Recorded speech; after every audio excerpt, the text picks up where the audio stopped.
बिस्मिल्लाहिर्रहमानिर्रहीम, अस्सलाम वालेकुम। आप देख रहे हैं न्यूज़ एज और मैं हूं हमजा शफीक। तो जनाब 13 जून को इसराइल की जानिब से ईरान के 6 शहरों पर हमलों के बाद शुरू होने वाली जंग को 4 रोज गुजर चुके हैं और इसराइल की जानिब से ईरान पर उस दिन हमला किया गया जब उससे एक दिन बाद ईरान के एटमी प्रोग्राम पर अमरीका के साथ मुज़ाकरात का छठा दौर शुरू होने जा रहा था।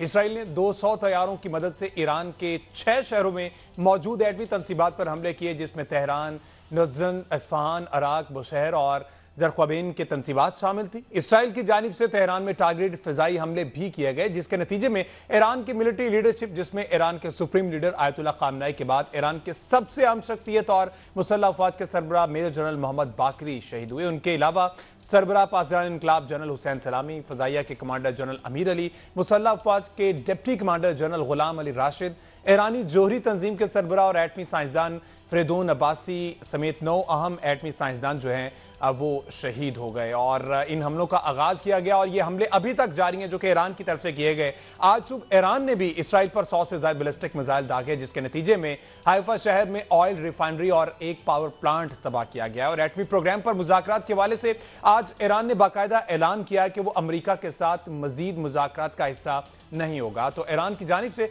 सालसी का किरदार अदा करने वाले ममालिक कतर और ओमान को इस हवाले से आगाह कर दिया, जबकि ईरान ने जोहरी अदम फैलाव के मुआहदे एनपीटी से भी निकलने का इंदिया दे दिया। और इस हवाले से ईरानी वजारत खारजा के तर्जुमान ने क्या कहा है वो आप भी जानिए। दूसरी जानिब इसराइली वजीर आजम ने ईरान के एटमी प्रोग्राम को दुनिया के लिए खतरा करार देते हुए कहा कि हम ईरान से सिर्फ इसराइल का दिफा नहीं कर रहे बल्कि अपने अरब हमसायों यूरोप और अमरीका का दिफा भी कर रहे हैं, क्योंकि ईरान बैनुल अक़वामी और इस हवाले से उन्होंने कहा कि बैलिस्टिक मिसाइल भी बना रहा है और वो दुनिया में किसी भी मुल्क को उसका नक्शा बदल सकते हैं। वज़ीर आज़म का बयान इस हवाले से देख लेते हैं, उन्होंने मजीद क्या कहा दिखाइएगा जी। तो ये बयान भी आपने सुना। तो इसराइल के ईरान पर हमले के बाद अब ईरान में रजीम चेंज से मुताल्लिक़ खबरें मगरबी मीडिया की जीनत बन रही है और मगरबी मीडिया ईरान के साबिक माजूल बादशाह मोहम्मद रजा शाह पहलवी के बड़े बेटे रजा पहलवी को ईरान के क्राउन प्रिंस के तौर पर मुतारिफ करवा रहा है और उनके जरिए ईरान में रजीम चेंज का बयानिया बनाया जा रहा है। फोकस न्यूज पर उनसे जब ईरान में रजीम चेंज के हवाले से सवाल किया गया तो उन्होंने क्या कहा, ये भी देखिए। कुछ घंटे पहले बरतानवी ऑनलाइन अखबार डेली मेल ऑनलाइन में खबर शाया हुई है कि जिसमें कहा गया है पाकिस्तान ने ईरान को यकीन दिलाया कि अगर इसराइल ने ईरान पर एटमी हमला किया तो जवाब में पाकिस्तान इसराइल पर एटमी हमला करेगा। इस झूठी खबर को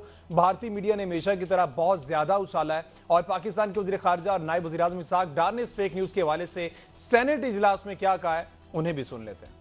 बेपनाह झूठी खबरें फैलाई जा रही हैं ईरान के एक जनरल्स को कोट करके कि जी पाकिस्तान ने ये कहा है कि अगर इसराइल ने हमारे ऊपर न्यूक अटैक किया तो पाकिस्तान इसराइल के ऊपर न्यूक्लियर हमला कर देगा। ये गैर जिम्मेदाराना और इतनी झूठी खबर है। इस तरह की जो फेक न्यूज है, हम सबका फर्ज है कि हम अपनी क्लैरिटी रखें और पाकिस्तान का डिटरेंस इज ऑब्वियसली अल्लाह ताला ने इस मुल्क को ना सिर्फ न्यूक्लियर कुव्वत बनाया बल्कि मिसाइली कुव्वत भी बनाया हुआ है और कई ममालिक को तकलीफ भी होती है, लेकिन ये हमारी अपनी सिक्योरिटी के लिए है, हमारी अपनी स्टेबिलिटी के लिए है। देखना ये कि इसराइल ईरान जंग का क्या नतीजा निकलता है। क्या आलमी बरादरी इसराइल के दहशतगर्दाना कार्रवाइयों पर ऐसे ही आंखें बंद किए रखेगी? ईरान के जोहरी अदम फैलाव के मुआहदे से निकलने के बयान के बाद आलमी सतह पर इसके असरात क्या होंगे? क्या अमरीका बाकायदा तौर पर इसराइल ईरान जंग का हिस्सा बनेगा?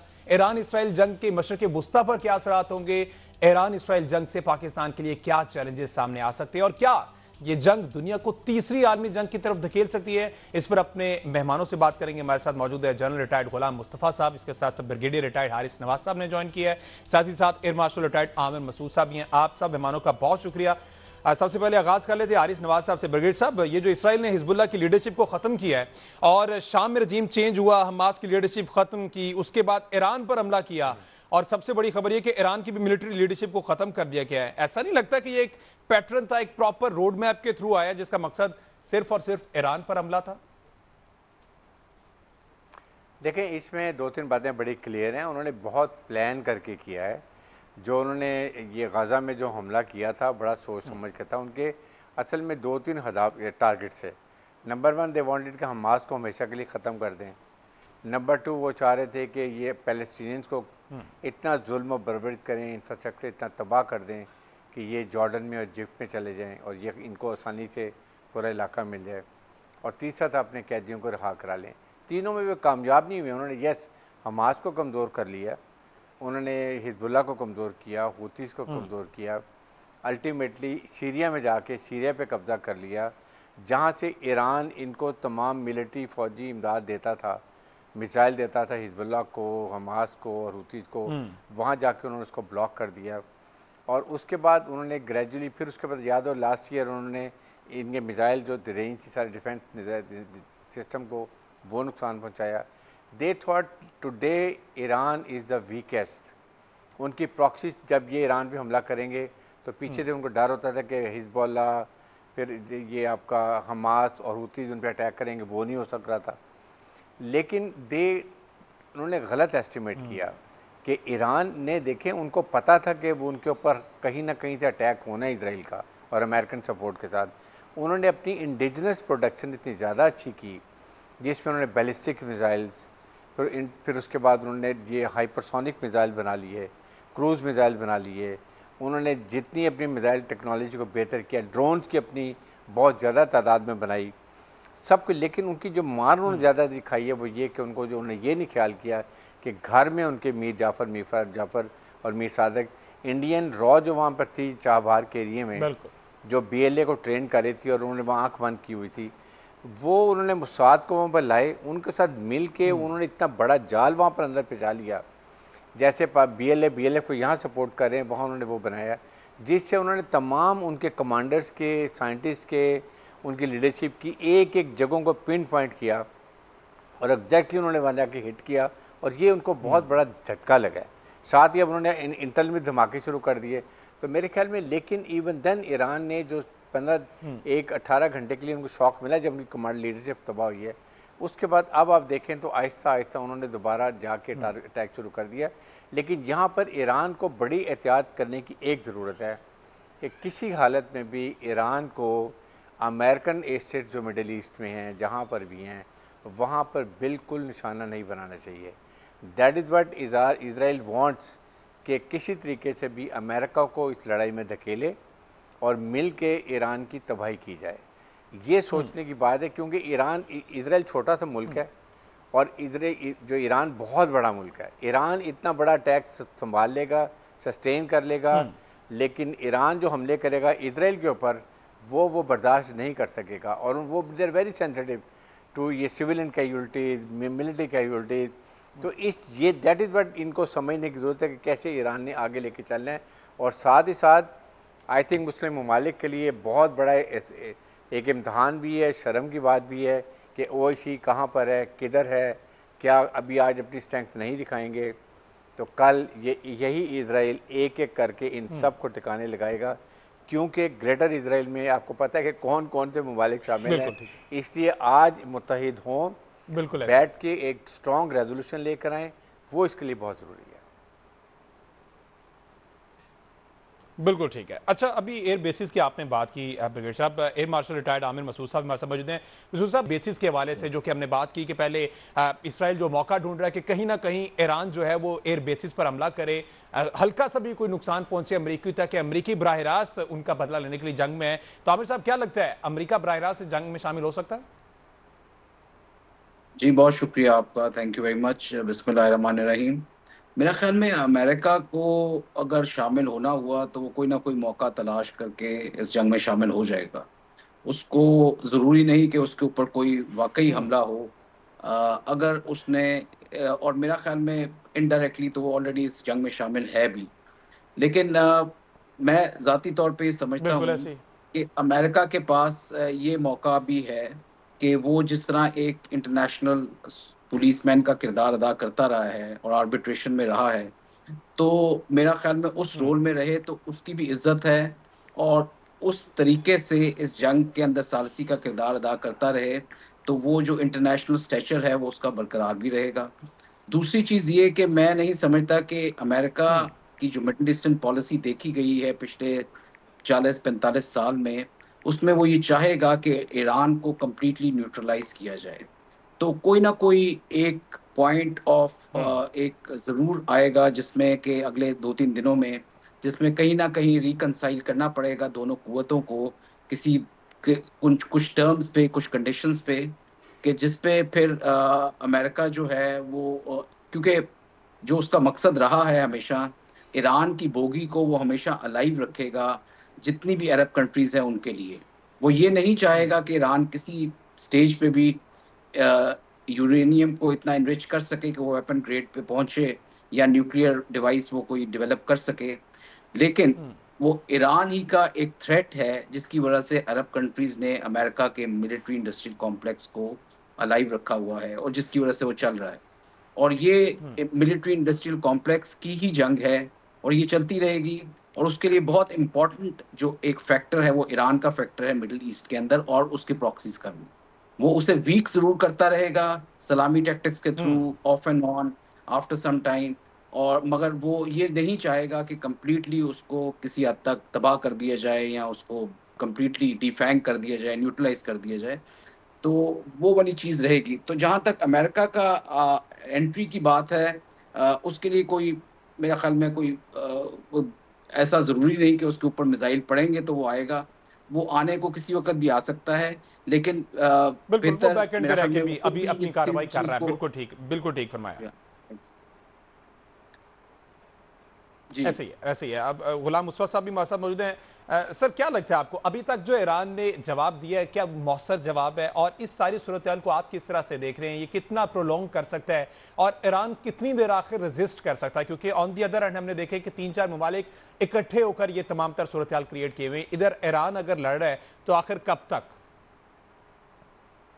देखिए, ये वो सवाल है जो मगरबी दुनिया और इसराइल के बैकर्स उसका सही जवाब में खत तलाश नहीं कर सके। आपको अगर याद हो तो 8 साल ईरान ने इराक के खिलाफ जंग लड़ी है और इराक के साथ तकरीबन पूरी दुनिया खड़ी थी, हर किस्म का हथियार अवेलेबल था, बिल्कुल ऐसे ही। बहुत कैजुअलिटीज भी थी, सब कुछ था, वो उन्होंने बर्दाश्त किया। उसके बाद इराक को टेबल पे आकर उनकी बात मानना पड़ी। उसके बाद देख लीजिए कि एक दफ़ा नहीं कई दफ़ा पाबंदियों का शिकार है, अभी तक पाबंदियाँ उस पर लगी हुई हैं। उसके बावजूद ईरान ना सिर्फ सर्वाइव कर रहा है बल्कि उसने अपनी जो टेक्नोलॉजीज है, ख़ास तौर पे जो मिसाइल टेक्नोलॉजी है, उसको डेवलप कर लिया, क्योंकि उनको पता था कि भाई एयरफोर्स की हद तक उनको कोई जहाज़ मिलेंगे नहीं, जिसकी वजह से उसका एयर डिफेंस है वो कमज़ोर होगा। तो अगर कहीं ऐसी सूरत हाल बनती है जो आज सामने आ गई हुई है, तो फिर उसको मिसाइल पर ही करना पड़ेगा इत्मीनान। ईरान ने जो चंद एक मसाइल ईरान ने अपने खड़े किए ना, जब उन्होंने हमास का मसला शुरू हुआ, तो अगर वो हिजबुल्लाह को उतनी देर तक रोक के ना रखते, जिस दौरान इसराइल को मौका मिल गया, अमेरिका को मौका मिल गया, हिजबुल्लाह की लीडरशिप को तकरीबन ख़त्म कर दिया। इस वजह से हिजबुल्लाह भी कमज़ोर पड़ गई। सीरिया में भी आप देख लीजिए, जिसमें बात हो रही थी, वहाँ पर भी ईरान का जो असर रसूख था वो तकरीबन ख़त्म होते हुए नज़र आ रहा है आपको। तो आज जाकर हूतीज़ रह गए हैं, तो हूतीज़ का भी अमेरिका ने काफ़ी अरसे से उसको भी बमबारी उन्होंने शुरू की हुई है। तो मसला ये है कि हमें जो समझने की बात यह है कि क्या ईरान इसको सस्टेन कर लेगा। मेरा अपना ख्याल ये है कि ईरान की जो सस्टेनिंग पावर है या उसकी जो रेजिलियंस है वो इसराइल से कहीं बहुत ज़्यादा है। एक तो बहुत बड़ा मुल्क है, आबादी बहुत ज़्यादा है, अच्छा। मिसाइल्स की तादाद उनके पास काफ़ी है और वो कैजुअल्टीज बर्दाश्त कर सकता है। और फिर मिसाइल्स का जो भी मेरा ख्याल आज तक उन्होंने 400, 450, 500 मिसाइल फायर किए हैं, इससे कहीं ज़्यादा उनके पास मौजूद हैं। और आज सुबह जो इतला मिली थी कि उन्होंने जो खैबर शिकन जो उनका मिसाइल है, multiple warhead re entry vehicles के साथ उन्होंने फायर किया, जिससे काफ़ी नुकसान हुआ इसराइल के अंदर। तो इसराइल की जो कैपेसिटी है उसको सस्टेन करने की बहुत लिमिटेड है एज़ कम्पेयर टू ईरान। लेकिन ये मत भूलिए कि इसराइल के बैक एंड पे अमेरिका, बरतानिया, फ्रांस, जर्मनी ऐसे मुल्क खड़े हुए हैं। वो उनको लॉजिस्टिक सपोर्ट तक तो मेरा ख्याल है कभी इसराइल को मसला नहीं बनेगा, लेकिन मैदान जंग में कौन इसराइल के साथ आग खड़ा होगा, मेरा ख्याल है कि वो एक ऐसा सवाल है जिसके बारे में कोई प्रिडिक्ट नहीं कर सकता। और अगर इसको सिर्फ आप देखना चाहते हैं तो ये देख लीजिए कि बरतानिया खुद अपने मसाइल का शिकार है, फ्रांस के अपने इश्यूज़ हैं, वो नहीं आ सकेगा बीच में, जर्मनी शायद कभी पंगा ना ले इस किस्म का। तो आज आके अगर अमेरिका ये करना चाहता है तो अमेरिका ने तो काफ़ी देर ट्राई करके देख ली अफगानिस्तान में भी, और हूतीज़ के पीछे काफ़ी अर्से पड़ा हुआ, कुछ नहीं कर सका उनका। इसलिए अमेरिका के लिए भी बहुत मुश्किल है। और हमें ये नहीं भूलना चाहिए कि अमेरिका अभी डिक्लाइनिंग पावर है, मगरबी दुनिया का असर रसूख आहिस्ता आहिस्ता कम होता जा रहा है, और ऑन द कॉन्ट्री ईस्टर्न पावर जो है वो राइज पर है इस वक्त। और ईरान के साथ ये हमें नहीं भूलना चाहिए कि रूस का बहुत एक मुआहदा भी है, और दूसरा ये कि रूस के लिए ईरान एक अंडरबेली है। अगर ईरान खुदा खास्ता कम कर जाता है तो फिर रूस के लिए खतरात बहुत बढ़ जाएंगे। इस तरह चाइना ने जो बहुत सारे मुआहदात भी किए हुए हैं, और ये वाहिद मुल्क है जिसने ईरान के खिलाफ जो पाबंदियाँ लगी हुई थी उनको ना पाबंदियों को तोड़ा, बल्कि तकरीबन ज़्यादातर जो ऑयल इम्पोर्ट हो रही है चाइना की, वो ज़्यादातर ईरान से कर रहे हैं वो लोग। इसलिए ईरान के पास, हालांकि उनके साथ सब कुछ नुकसान का हुआ, उनकी लीडरशिप गई, लेकिन जो एक तो गलती हम जो मैंने आपसे अर्ज की हिजबुल्लाह वाली थी, दूसरी जो उनकी स्ट्रेटेजिक, जो उनको इंटेलिजेंस फेलियर हुआ है ना, वो मैं समझता हूँ कि बहुत बड़ा धचका है जिसके ऊपर ईरान को बहुत गौर करने की जरूरत है, क्योंकि भारत के ताल्लुकात उनके साथ अच्छे हैं, बिल्कुल ठीक ठीक होने है। एक चाहिए, मुझे ब्रेक लेना है जनरल साहब, एक ब्रेक लेना है। ये जो भी आपने बड़ा इंपॉर्टेंट टॉपिक रेज किया, इस पर बड़ी जरूरी बात है इंटेलिजेंस अगर बात की जाए, क्योंकि मोसाद और रॉ ये खबरें आ रही हैं कि ये बहुत ज्यादा एक्टिव है ईरान पर। तो ईरान गवर्नमेंट और मिलिट्री इन सबको मिलकर ये देखना होगा कि उनकी अपनी सफों में कौन कौन गद्दार है। इस पर बात करते हैं एक ब्रेक के बाद। जी stay with us.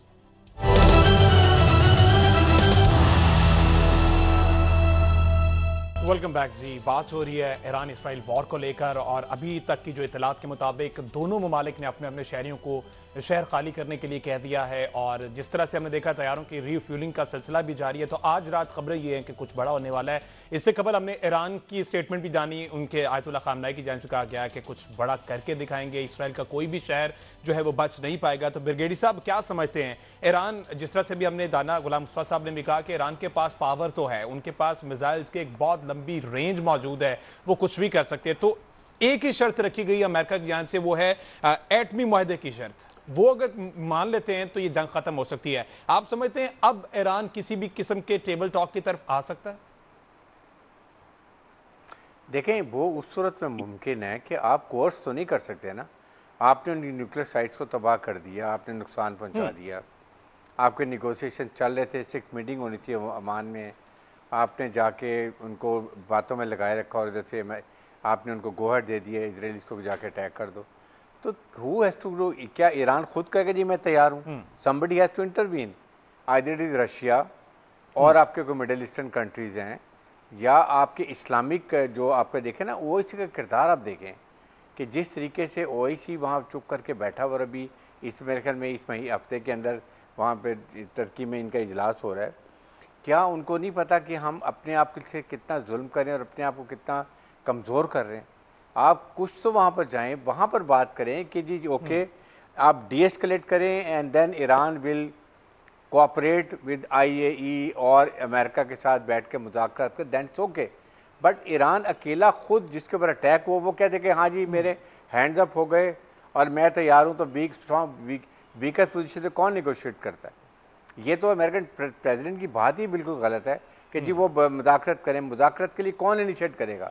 American president yes, Russian president yes, it's okay, anybody else, European union ले लें, कहीं लेके जाएं। और फिर आपने अटैक कैसे कर दिया? आपने आइए इंटरनेशनल एटॉमिक एनर्जी कमीशन ने क्या ये रिपोर्ट बहुत ज़्यादा पेश की कि हाँ जी वहाँ पर वाकई यूरेनियम वेपन ग्रेड कर वो तैयार बैठा हुआ है एटम बनाने के लिए? ये रिपोर्ट जानी चाहिए बेसिकली यूनाइटेड नेशंस में, देन यूनाइटेड नेशन डिबेट हो गए, वहाँ डिसीजन होना चाहिए what action has to be done.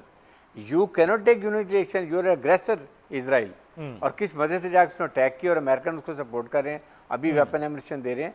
बात ये कि ये सोचने की बात है, आज आप ये ईरान है, कल मिडिल ईस्ट की और कंट्रीज होंगी, उसके बाद I would say God forbid Pakistan is another target. India का और इजराइल का बहुत बड़ा नेक्सिस है। इंडिया ने उसी नेक्सिस के तहत पाकिस्तान पर अटैक किया था। ये तो पाकिस्तान की कौम और पाकिस्तान की मिलिट्री लीडरशिप ने, फील्ड मार्शल आसिम मुनीर ने जिस तरीके से रिएक्ट किया और उसको घुटने टेकने में मजबूर कर दिया, तो उनका सारा डिज़ाइन ऑफसेट हो गया। अकॉर्डिंगली उसी तरह इसराइल ने उस पर अटैक कर दिया। और अब जिस तरीके से पाकिस्तान को ये चाहिए कि ईरान को बड़ा क्लियर बताएं कि आपकी कमर में किसने छुरा घोंपा है। इट इज इंडिया, जिसको आपने छाबार दिया हुआ था, जो वहां पर जाके तमाम नेटवर्क बना के बैठा हुआ था मोसाद के साथ, और उन्होंने आपकी तबाही की है, जो सारी लीडरशिप मरवा दी, साइंटिस्ट मरवा दिए, अभी धमाके करवाने शुरू कर दिए जो वो बलूचिस्तान में कर रहा है, ताकि उनको ये पता चले कि आपके साथ आज कौन सा मुल्क दोस्त पाकिस्तान कैसे खड़ा है, कैसे आउट ऑफ द वे आपको सपोर्ट कर रहा है, आपकी सलामती बका के लिए हर वक्त वो बात कर रहा है। मिलिट्री और नॉट मिलिट्री, डिप्लोमेटिक और जो सपोर्ट है, मॉरल सपोर्ट दे रहा है। और इंडिया आपके साथ क्या कर रहा है? आई थिंक ये अब वक्त आ गया, जो पाकिस्तान के फॉरेन डिप्टी प्राइम मिनिस्टर ने बड़ी अच्छी बात की है, क्लैरिफाई कर दी है, because India want to create, इसको फायदा उठाना चाहता है। इसलिए आज ये ज़रूरी है कि इस्लामिक ममालिक ज़रूर खड़े हों, कोई ना कोई ऐसा रेजोल्यूशन लाएं कि जी हम सफारती ताल्लुकात ख़त्म यकजा करेंगे, हो और इनके खिलाफ हम कुछ ना कुछ किया बाइकआउट जाए। कर बिल्कुल देंगे ठीक आपके है। अच्छा प्रोजेक्ट जनरल का। साहब, अभी सो जिस मेनी तरह से things Haris can be Nawaz done. साहब ने कहा है कि मुसाद और रॉ की मदद से, हालांकि ईरान ने बड़ा सपोर्ट किया, आपने देखा कि इंडिया का सपोर्टर रहा इंडिया उनका, लेकिन मकसद कुछ और थे। तो आप समझते हैं ईरान को अब कुछ क्लैरिटी आ गई कि जनाब हमने तो अपनी ही सफ़ों में गद्दार छुपाए हुए थे, हम जिन्हें अपना समझते थे वो अपना थे नहीं, अब होश आ गया होगा? अगर अब होश नहीं आया तो फिर ईरान के लिए बहुत देर हो चुकी है, क्योंकि ये नेक्सस अभी खत्म नहीं हुआ, ये नेक्सस और मजबूत होगा, क्योंकि इसराइल के जो मकासद थे या भारत के मकासद हैं इस बिल्कुल। खत्ते में, वो उनकी तकमील के लिए ये जो तीन एक्सट्रीमिस्ट सोचे हैं इस वक्त, वो इस वक्त मुत्तहिद हैं, जिसमें ज्यूश ज़ायनिज़्म, क्रिश्चियन ज़ायनिज़्म और ब्राह्मण ज़ायनिज़्म, ये इकट्ठियाँ मिलकर ये सब कुछ काम कर रही हैं। पहले पाकिस्तान पर उन्होंने चढ़ाई की, अल्हम्दुलिल्लाह पाकिस्तान के लोगों ने, पाकिस्तान की अफवाज ने जिस तरीके से जवाब दिया। और यहाँ मैं ये कहता चलूँ, अगर पाकिस्तान चाहता 9-10 मई की रात को, तो भारत का इससे बहुत ज़्यादा नुकसान कर सकता था, लेकिन पाकिस्तान ने सिर्फ दुनिया को ये बताया है कि पाकिस्तान एक बिल्कुल ऐसा ऐसे ही। मुल्क है जिसको you can't take it lightly, और Pakistan has now emerged as जो है ना एक्सेस, यहाँ पे एक महवर बन गया पाकिस्तान इस खत्ते में। इसलिए ईरान को भी बात समझनी पड़ेगी। ईरान आज से नहीं, ईरान के साथ पाकिस्तान के ताल्लुकात हमेशा बहुत अच्छे रहे हैं, लेकिन जब से उन्होंने भारत से बहुत ज्यादा पींगे बढ़ानी शुरू की है, उसके बाद से आपने देखा कि भारत का वहां पे असर रसूख बढ़ा, और भारत ने उस असर रसूख को सिर्फ अपने लिए इस्तेमाल नहीं किया, बिल्कुल। बल्कि अपने पासपोर्ट पे दूसरे मुल्क के लोगों को भी बाकायदा ईरान में पहुंचाया वहां पे, ताकि ये सब कुछ हो सके। उनके साइंसदानों को, उनके जो मिलिट्री लीडरशिप थी, और वहाँ ईरान के अंदर से उनके धमाकेदार जो जो कुछ भी हुआ है, उनके जो ड्रोन्स हैं वो ईरान के अंदर से भी चले हैं, बिल्कुल। ईरान के अंदर से भी जो ट्रक से बॉम्ब बना के चलाए गए हैं उसमें। तो ये कौन था करने वाला इसमें? तो इसलिए मेरा ख्याल है कि ईरान को अगर भी होश अभी नहीं आई, तो फिर मेरा ख्याल है ईरान के लिए बहुत देर हो चुकी हुई है। पाकिस्तान तो एक चट्टान की तरह खड़ा है फिर ईरान के काफी साथ। देर हो देखिए जाएगी। बिल्कुल ठीक है। आमिर जी मसूद साहब। जी जी बिल्कुल ठीक है। आमिर मसूद, अभी अभी जिस तरह से हमने गुलाम मुस्तफा साहब को सुना, हारिस नवाज साहब ने कहा अब भारत से उम्मीदें नहीं है उन्हें लगानी चाहिए, और अब ये बिल्कुल क्लियर हो गया, जिस तरह से अभी गुलाम मुस्तफा साहब ने कहा कि बड़ी पींगे बढ़ा रहे थे और उन्होंने उन्हें डस लिया है। अब जब इस भारत ने डस लिया, तो क्या समझते हैं रूस और चीन का किरदार अब इस जंग में किस तरह हो सकता है? आया ये ईरान के हक में? क्योंकि रशिया के लिए ईरान ने बहुत कुछ किया हुआ, ये जो मिसाइल टेक्नोलॉजी, ड्रोन टेक्नोलॉजी है, रशिया यूक्रेन वॉर में बड़ी मदद की है ईरान ने। जी बिल्कुल, देखिए ये जो रीजनल प्लेयर्स हैं और ग्लोबल पावर है, और जितनी भी इस वक्त अमेरिका समेत चाइना, रशिया, इनका एक रोल रहा है, और मेरा ख्याल में इस जंग के दौरान भी रहेगा। और मगर ये कि इस पूरे रीजन की एक हॉस्टिलिटी रही है ईरान के साथ, और जितना भी मतलब ईरान ने सैंक्शंस बर्दाश्त किए हैं अमेरिका की, उसको देखते हुए मेरा ख्याल में एज अ कॉम उन्होंने एक स्टांस ज़रूर लिया है। पाकिस्तान के साथ वक्तन फ़वक्तन के जो हालात रहे, वो एक बात ज़रूर है, लेकिन तमाम ममालिक अपने इंटरेस्ट देखते हैं, और उसके साथ-साथ चीज़ें बदलती भी रहती हैं जियोपॉलिटिक्स में। तो इंडिया के साथ एक ताल्लुकात रहे हैं ईरान के, बिल्कुल ठीक है वो बात।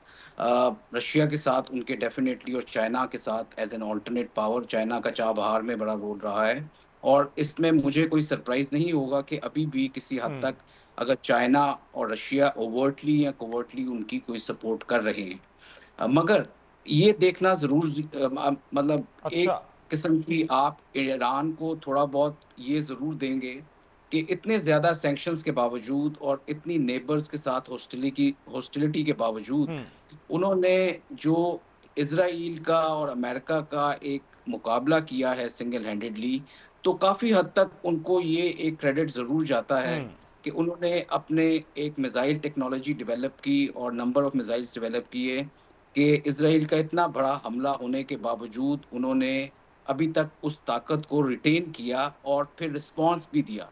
क्योंकि आज तक अगर इज़राइल के आप जितने एक्शंस देखें, 67 की अरब इज़राइल वॉर, और उसके बाद इराक के न्यूक्लियर रिएक्टर पे, और उसके बाद आज तक जितने भी उन्होंने सरप्राइज़ हमले किए हैं, तो वो दुश्मन को इतनी ताकत नहीं रही कि वो किसी किस्म की रिटेलिएशन कर सके। देख, और इस दफा भी सारी दुनिया ये समझ रही थी, हम लोग जो डिफेंस के साथ ताल्लुक रखते हैं, जो देखते रहे हैं और एक्सपीरियंस भी करते रहे हैं, वो भी ये समझ रहे थे कि इतने ज्यादा नुकसान होने के बावजूद, मिसाइल प्रोग्राम पे, उनके न्यूक्लियर प्रोग्राम पे डायरेक्ट हिट्स के बावजूद, और उनकी जो डिसीजन मेकिंग लीडरशिप है और न्यूक्लियर लीडरशिप उसके जाने के बावजूद, उन्होंने जो रिटेलिएशन की है, तो उस चीज़ का उनको क्रेडिट ज़रूर देना चाहिए कि उन्होंने इस कम से कम कुवत को, इस कैपेबिलिटी को, बंकर्स को और अंडरग्राउंड फैसिलिटीज़ को डेवलप किया पिछले 15-20 साल में सैंक्शंस में, और अभी तक उनके पास वो कुवत है कि वो रिटेलिएशन कर रहे हैं और कंसिस्टेंटली करते रहेंगे। ये जितनी भी चीज़ प्रोटेक्टेड होगी, उसमें रीजनल प्लेयर्स का और ग्लोबल प्लेयर्स बिल्कुल की ठीक। एक अमल दखल ज़्यादा होगा, और उससे इफ़ेक्ट भी ज़्यादा होगा। एक एक सॉफ्ट कॉर्नर डेवलप होगा, क्योंकि ईरान को इस वक़्त दुनिया अंडरडॉग देख रही है। इवन मुस्लिम कंट्रीज़ जो कि उसके साथ एक हॉस्टिलिटी रखती बिल्कुल थी, ऐसे ही। उनको भी काफ़ी हद तक इस चीज़ का अंदाज़ा है और हो रहा है कि इसके बाद बारी उनकी आ सकती है और आएगी। तो उनके लिए भी नाउ और नेवर वाला चक्कर है। बिल्कुल जिस ठीक। तरह ईरान के लिए ये फाइट टू द लास्ट वाला मोमेंट है, और उसको वो, मेरा नहीं ख्याल कि वो किसी किस्म की कॉम्प्रोमाइज़ यस। टेबल पे करेगा टिल द टाइम कि वो किसी बिल्कुल, पोज़ीशन ऑफ ठीक है। स्ट्रेंथ में दीगर नहीं इस्लामी आता। ममालिक को भी अब जो है वो जबकि सोच-विचार शुरू कर जी। देनी चाहिए और ये यूनिटी शो करनी चाहिए। बहरहाल आमिर साहब मुझे एक ब्रेक लेना है सर। वापस आते तो ज़रा बात करते हैं कि पाकिस्तान इस ईरान-इसराइल जंग में कहाँ खड़ा है? क्योंकि भारत ने तो हमें बराह रास्त अंदर इस जंग में ले आया, कह भी दिया कि एयर डिफेंस सिस्टम जो है वो पाकिस्तान प्रोवाइड कर रहा है ईरान को। तो पाकिस्तान कहाँ पर खड़ा है? इस पर एक ब्रेक के बाद बात करते हैं जी। स्टे विद अस।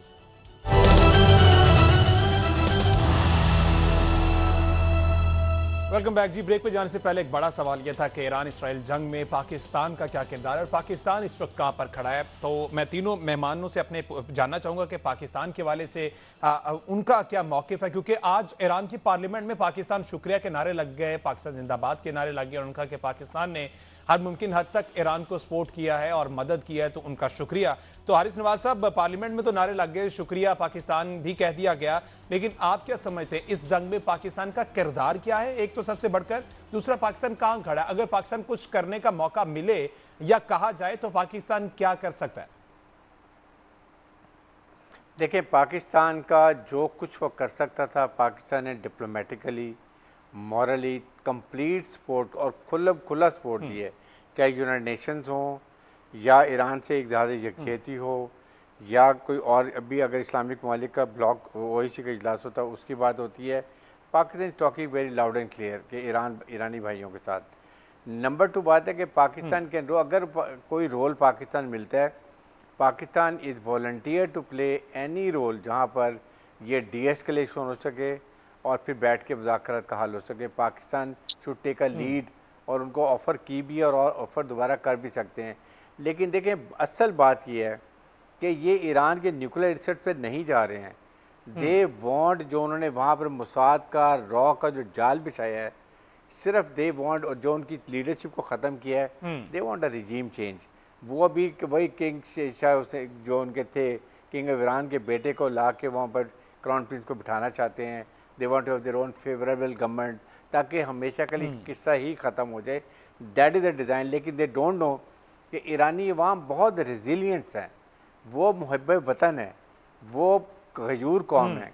जितना इस तरह की बात होगी उतनी ज़्यादा खड़े हो जाएंगे, इकट्ठे होंगे, जैसे पाकिस्तानी खड़े हुए थे। They will fight as a nation.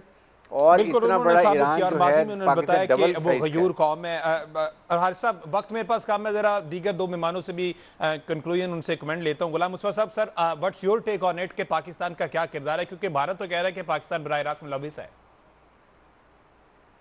देखिए, भारत के बारे में हमें पता नहीं क्यों गलत फहमी रहती है। ये तो सोसाइटी, जो भारत की सोसाइटी है, ये नौ इंसानियत के बदतरीन झूठ पर मबनी है। और ये जो हिंदुइज्म है, ये वो एक मैथोलॉजी है जिसको लोगों ने एक्सेप्ट किया हुआ है। इसके बाद अगर हम समझते हैं कि भारत कभी कोई सच बात कर सकेगा, फिर हमारी गलतफहमी है, इसमें नादानी भी है इसमें। देखिए, भारत की तो पूरी कोशिश है किसी न किसी तरीके से दुनिया के सामने, जिस तरह पहले भी करता रहा है, पाकिस्तान को एक टेररिस्ट स्टेट डिक्लेयर करे और दुनिया को ये बावर कराने की कोशिश करे कि पाकिस्तान जो है वो किसी हद तक जाने को तैयार है। पाकिस्तान उस हद तक जरूर जाने को तैयार है जहां तक हमारे ईरानी भाइयों को मदद की जरूरत है। इससे ज़्यादा अगर मिलिटरीली आप समझते हैं कि पाकिस्तान जाएगा उसमें, पाकिस्तान को खतरात हैं, लेकिन पाकिस्तान को मिलिटरीली इस तरीके से इंटरवीन नहीं करेगा। ईरान खुद खड़ा होगा तो ही वो लड़ाई जीतेगा। इसलिए पाकिस्तान मिलिटरीली तो जाने को तैयार नहीं होगा कभी भी, और पाकिस्तान को जाना चाहिए भी नहीं। लेकिन हैविंग सेड दैट, अगर ईरान के साथ कोई लोग खड़े हैं तो इसमें रूस, चीन, तुर्की और पाकिस्तान, ये 4 वो मुल्क हैं जो ईरान के साथ मिलकर दुनिया को ईरान के साथ बातचीत पे आमादा कर सकते हैं, मजबूर कर सकते हैं, और ईरान के लिए जो शराइत कड़ी हो सकती हैं दुनिया की तरफ से, उनको नरम करवाने के काम आ सकता है।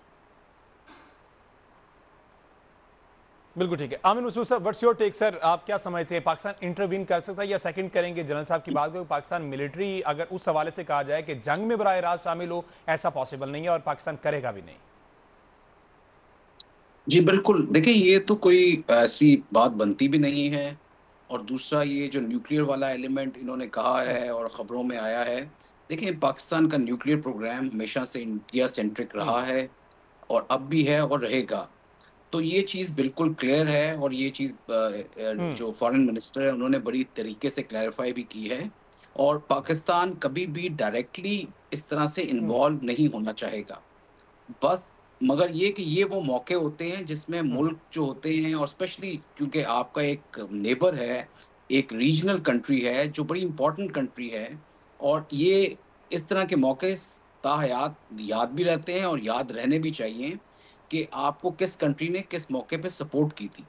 टर्की अभी तक याद रखता है जब हमने उनको सपोर्ट की थी, और जो कंट्रीज, इवन इंडोनेशिया जैसी कंट्री को याद है कि जिस वक्त सपोर्ट की गई।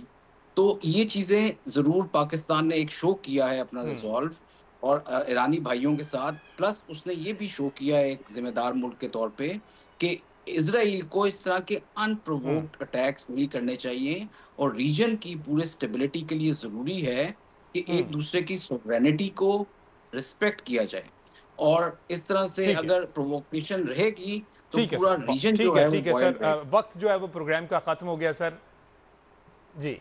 ठीक है सर। अब सवालिया निशान ये कि क्या पहलवी खानदान जो है, क्या ईरानी अवाम उनको कबूल कर पाएंगे? अगर रजीम चेंज में ये आलमी दुनिया कामयाब हो जाती है तो ये सारा डिपेंड करता है ईरानी अवाम को, क्या वो गयूर कौम जो है वो पहलवी खानदान और जो उनका बेटा रजा पहलवी है उनको बतौर क्राउन प्रिंस लाना चाहती है आलमी दुनिया, क्या कबूल कर पाएगी? ये बहुत बड़ा सवालिया निशान है। फर्दर आगे चल के कल के प्रोग्राम इस पर मजीद भी बात करेंगे। मुझे दीजिए इजाजत, अल्लाह हाफिज।